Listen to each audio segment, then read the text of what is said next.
আসসালামু আলাইকুম। আশা করি সকলেই ভালো আছেন। আপনাদের তো আমিও ভালো আছি। আপনাদের মাঝে আমার চলে আসলাম নতুন একটি ক্রিকেট আপডেট ভিডিও নিয়ে। সেখানে সাউথ আফ্রিকা বনাম জিম্বাবুয়ের মধ্যে ম্যাচটি পরিচালিত হচ্ছে, সেটা নিয়ে একটা অ্যানালাইসিস করবো এবং রিভিউ দেব। মূলটি হলে সবাই কমার্স দৃষ্টিতে দেখবেন।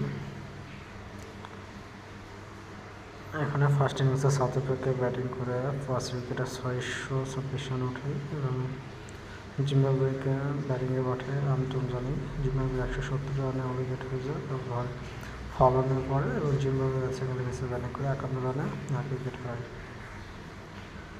এখানে সব থেকে নজর করার বিষয় যেটা হচ্ছে ওয়েন মুল্ডার, তাকে ধন্যবাদ জানাতেই হয়।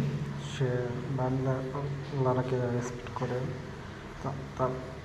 তার সামনে সুযোগ ছিল যে বাংলার 400 রেকর্ডটি সে ভাঙতে পারবে, কিন্তু সে সেটা না করে সে ম্যাচটি ডিক্লেয়ার করে দেয়। সে তবে ম্যাচে দিচ্ছে, কিন্তু তাকে জানাতে হয় যে একজন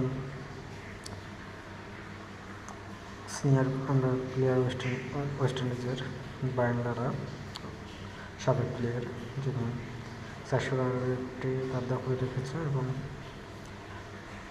ভিরান মোল্ডার দক্ষিণ আফ্রিকান ক্যাপ্টেন শেষ ওভারটা হাতছাড়া করছে এবং তিনি বলা যায় আর 5 ওভার ব্যাটিং করলে হয়তো বা 400 রান হয়ে যেত তার।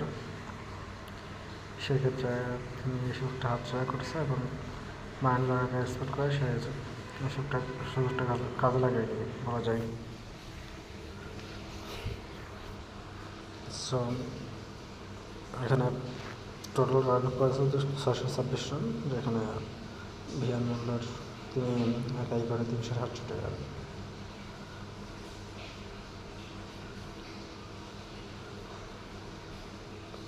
দলের দুজন ব্যাটসম্যান অর্ধশতক রান পায়, অর্ধশতক পায়, যেখানে বেডিংহাম প্রিটোরিয়াস 82, প্রিটোরিয়াস 78। মোটামুটি ফার্স্ট উইকেট যাওয়ার মতো ডিক্লেয়ার দিয়ে দেয়। সো ফার্স্ট ইনিংসে ব্যাটিং করে তারা 170 রানে উইকেট হয়ে যায়। তাদের সেনা উইলিয়ামস 83 রান করে সর্বোচ্চ দলীয় ব্যাটার থেকে, এবং তৃতীয় ইনিংসে ব্যাটিং করে 1 উইকেট